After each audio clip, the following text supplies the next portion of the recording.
E aí, seus champetas, como é que vocês estão, hein? Rapaz, que noite legal de Liga dos Campeões, nem foi meu jogo e eu já tô todo emocionado aqui, hein? Quinta rodada, prometeu muito e já tá entregando demais. E hoje aqui neste quarto de hotel, era um aparelho ligado no Barcelona Futebol Clube do Porto, outro aparelho ligado no Milan e Borussia Dortmund, e outro aparelho ligado no Paris Saint-Germain e Newcastle, que eu olhava só de vez em quando, porque eu não sou um super-homem. Não consigo ver 3 jogos ao mesmo tempo. Aliás, nem consigo ver um direito. Mas temos definições. E a gente vai falar bastante aqui de 2 jogos e de uma situação de outro jogo. Mas vamos focar na vitória do Barcelona para cima do Futebol Clube do Porto.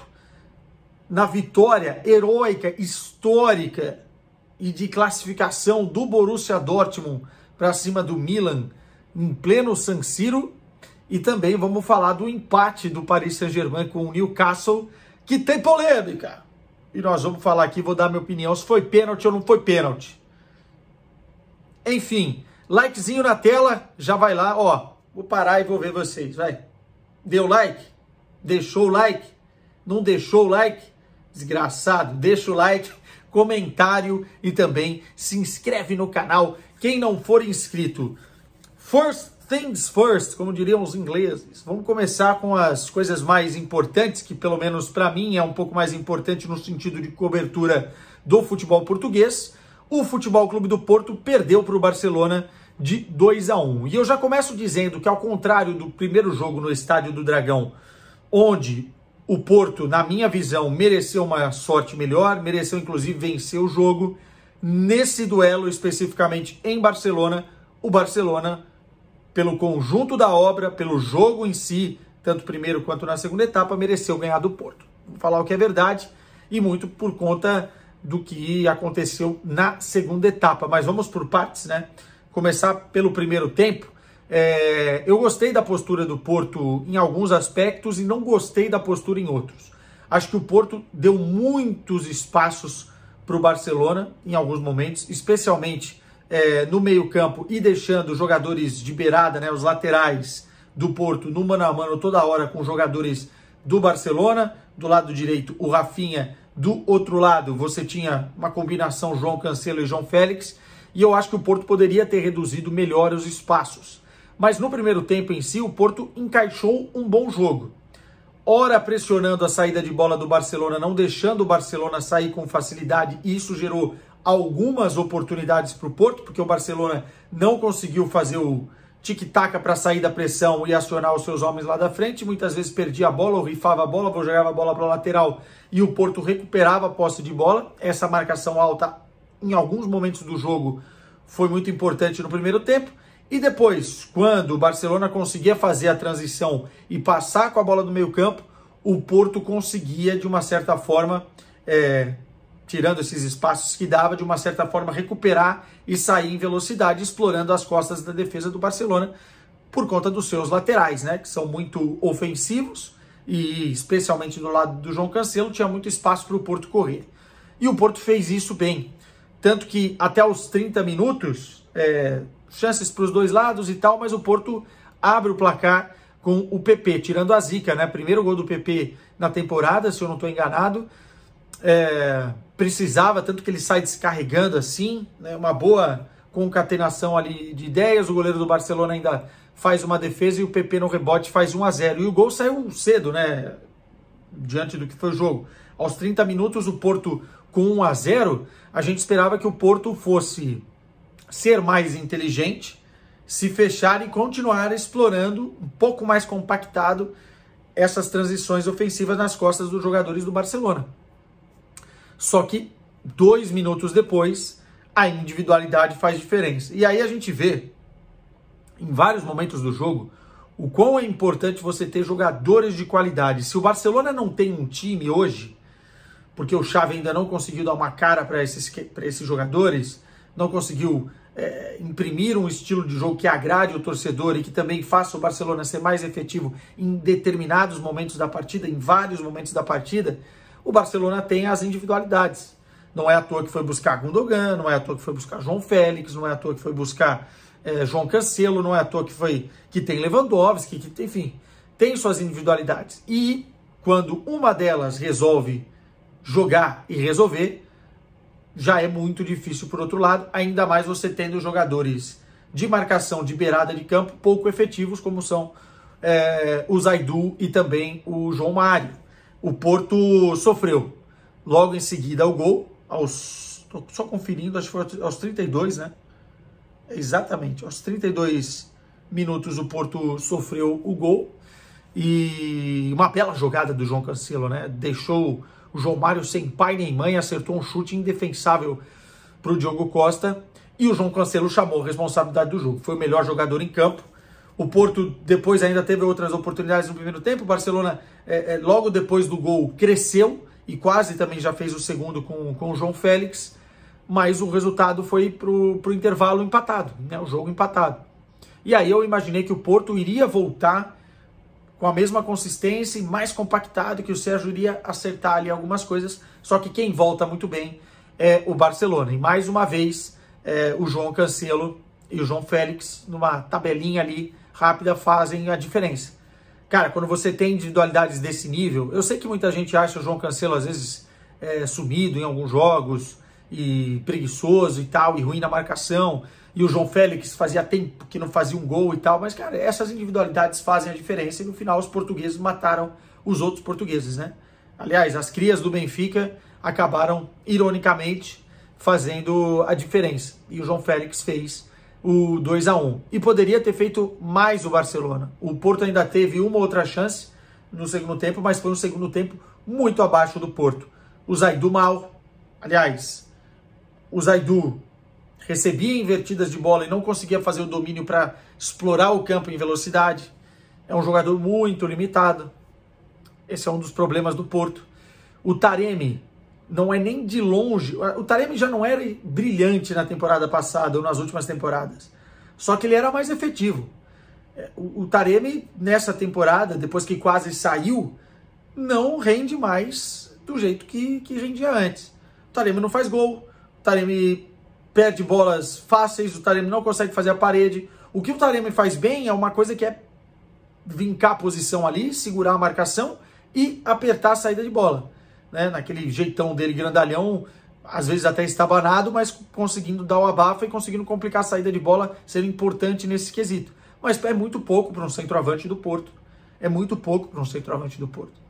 E aí o Porto teve uma oportunidade ou duas oportunidades no segundo tempo, que foi muito pouco relativamente o que fez na primeira etapa. E o Barcelona teve outras oportunidades, teve uma bicicleta bonita do Rafinha, poderia ter feito 3-1 também.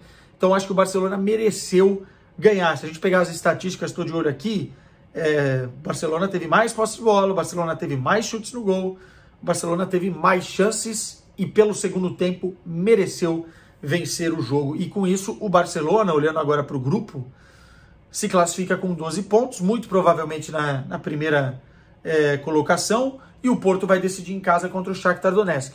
Um jogo que para o Porto poderia ser mais tranquilo, vai ser uma guerra. Se o Porto empatar, joga pelo empate, vai se classificar. Acredito até que se classifique, porque o Porto é mais time que o Shakhtar, mas deixou para a última rodada e vai ser uma guerra no estádio do Dragão. Não foi mal o Porto nas duas partidas mais exigentes do grupo contra o Barcelona. A primeira podia ter vencido e o primeiro tempo desse segundo jogo foi bom. Só que é o que eu digo. Depois, individualidades também contam muito nesse patamar. Vamos passar para o Borussia Dortmund e Milan. Estou aqui com os gols. Confesso que não vi esse jogo com tanta lupa, porque estava prestando atenção mais no Barcelona e Porto, mas vi bastante e vi o suficiente. E vi o suficiente para entender também que o Borussia Dortmund é isso aí, é o que eu falei ontem, né? É aquela roleta russa de emoções. É uma montanha russa de sentimentos para o torcedor, né? E aí esse suco de entretenimento que é o Borussia Dortmund, a gente já pôde ver nos primeiros 10 minutos, né? Um pênalti para o Milan, o Giroud perde, na verdade o Kobel faz a defesa aos 5 minutos e aos 10 minutos está 1-0 num pênalti que o Reus converte depois que o Bayern Gittens sofre. Aliás, que joia que o seu Borussia Dortmund foi encontrar, hein? Jogou demais, chamou a responsabilidade o Gittens. No 1 contra 1 ele é muito bom, veloz. Além de sofrer o pênalti, faz o segundo gol, o gol do 2-1, né? Só vai mal na marcação do gol de empate do Milan contra o Chukwueze, mas o Chukwueze faz uma belíssima jogada também, contou com a sorte que a bola desviou e tal. Mas o Gittens, para mim, foi o homem do jogo. Não sei se ele foi eleito, não vi depois, mas é o homem do jogo para mim. Fez um partidaço, já tinha feito um partidaço contra o Borussia Mönchengladbach e cada vez mais vai pedindo passagem para ser titular neste Borussia Dortmund, né? O Milan, depois que toma o primeiro gol, tentou no primeiro tempo, mas deu muito espaço, poderia ter tomado 2-0, ou até mesmo o Borussia Dortmund poderia ter feito mais gols. O Milan tentou no abafa, sem o Rafael Leão, pouco efetivo, pouco conseguia construir jogadas. Foi num lance individual de Chukwueze que chegou ao gol de empate, e depois no segundo tempo o Borussia Dortmund controlou o jogo. O gol do Gittens foi um belo gol também, e depois o ADM fechou a conta, passou a régua. Aliás, o Borussia Dortmund, que é essa máquina de revelar jogadores, e já tem outros surgindo nessa nova fornada, né? Se o Bellingham tá de um lado, o Haaland tá do outro, de olho aí então nesse Gittens e também no ADM, que é muito bom jogador. Preguiçoso às vezes, mas quando entra endiabrado é muito difícil segurar. 3-1 no placar e assim, o Terzic tá de parabéns, tá? A gente falava aqui nesse canal que o Borussia Dortmund não poderia mandar embora o Terzic assim no meio da temporada. Ele é um cara que conhece muito e como ninguém esse Borussia Dortmund. O trabalho que ele fez na temporada passada, mesmo perdendo o título, foi especial, foi espetacular. E óbvio que iria demorar, depois da forma que perdeu o título na temporada passada, para o time conseguir encontrar outros caminhos. Perdendo o Bellingham também no mercado de transferências. E aos poucos esse Borussia Dortmund vai se encontrando. E cara, classificar num grupo da morte com o Milan, com o Newcastle, tendo 3 vitórias na sequência agora, e com o Paris Saint-Germain, com uma rodada de antecedência, e quase, se não fosse o empate do PSG, quase já garantindo o primeiro lugar do grupo, é muito grandioso o que fez o Terzic. Quesada, mas ele não vai brigar no campeonato alemão. Não, muito provavelmente não, porque o time é uma roleta russa de emoções. E perdeu o seu principal jogador. Mas o trabalho não tá longe de ser ruim, o trabalho é bom. E o voto de confiança da diretoria valeu a pena. O time está classificado para as oitavas de final, o que vai gerar receita, o que vai gerar engajamento do público e o que é importante para o clube em si. Olhando para a tabela de classificação, antes de falar do jogo do Paris Saint-Germain, o Dortmund agora tem 10 pontinhos, né? O Paris Saint-Germain tem 7, o Newcastle 5 e o Milan 5. Tudo ficou definido para essa segunda vaga na próxima rodada, ou seja, vamos ter que esperar. E aí vamos falar do lance polêmico. Eu não vi muito bem o jogo, porque 3 telas é bem difícil para acompanhar. Eu vi que o Paris Saint-Germain teve um volume de oportunidades muito grande, mas faltou eficácia em muitos aspectos. Eu vi que o Newcastle lutou e lutou muito para tentar segurar o resultado. Agora, o pênalti aos 96, 97 minutos, para mim não é pênalti, né? Acho que a jogada é do Dembélé. A bola bate no braço do jogador do Newcastle, não vou lembrar quem depois que bate aqui, né, na barriga, né?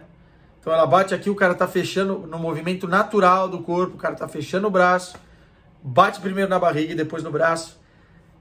Para mim aquilo não é pênalti. Mas a regra, cara, não pode ser pênalti. Não pode ser pênalti. Eu acho que no final das contas vale a interpretação e o bom senso do árbitro no lance que, cara, foi fundamental e vai ser fundamental para esse grupo. Porque o Paris Saint-Germain estava ficando no mato sem cachorro. O Paris Saint-Germain ia ficar com os seus 6 pontos e veria o Newcastle com 8 pontos, não dependeria mais dele.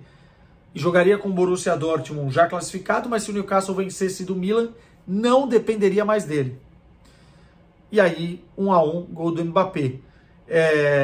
O Paris Saint-Germain criou um volume de chances e oportunidades, mereciam uma sorte melhor do que a derrota, concordo. Mas o pênalti não é pênalti. Pô. O pênalti não é pênalti. E aí, enfim, fica na conta pro Newcastle reclamar, né? E com certeza vão reclamar bastante, porque pode ter custado a classificação para os Magpies. Olhando para a última rodada, nesse grupo especificamente, a gente vai ter um Borussia Dortmund e Paris Saint-Germain, e o Newcastle e Milan, e o Dortmund em casa. O Paris Saint-Germain pode vencer o Dortmund jogando fora de casa, mas eu acho que o Dortmund vai entregar mais do que entregaria, obviamente, se tivesse já classificado em primeiro lugar. Pouparia o time Intercity. Nesse caso específico, para se livrar dos Tubarões nas oitavas de final da temporada, do próximo ano, né, dessa temporada, eu acho que o Dortmund vai para cima do Paris Saint-Germain com a força que tiver. E até porque, se a gente pegar na sequência do campeonato alemão, da Bundesliga, vai ter uma pausa, né? Tem uma pausa, só tem 34 rodadas. Então o Dortmund vai ter tempo de se recuperar mentalmente, fisicamente, e esse jogo se torna importante também para conseguir a primeira classificação do grupo. E o outro grupo foi o City ganhando do Leipzig, jogaço, hein? O Leipzig dando luta. Eu falei aqui no canal ontem que ia dar City, mas que o Leipzig ia dar luta. E deu luta, uma virada com todo o carimbo de Manchester City no segundo tempo no Etihad, e não deu para o Leipzig, né? E aí desenhou-se o que a gente já estava à espera: 5 jogos, 5 vitórias do Manchester City, 15 pontos, liderança, e o Leipzig ficando na segunda colocação. Dei várias dicas legais no vídeo de ontem. Quem seguiu se deu bem. Vitória do Shakhtar para cima do Royal Antuérpia, vitória do Young Boys para cima do Estrela Vermelha. Esses jogos paralelos que às vezes a gente consegue fazer uma fezinha com a KTO. Beijo para vocês e amanhã tem mais vídeo direto do Estádio da Luz. Tchau!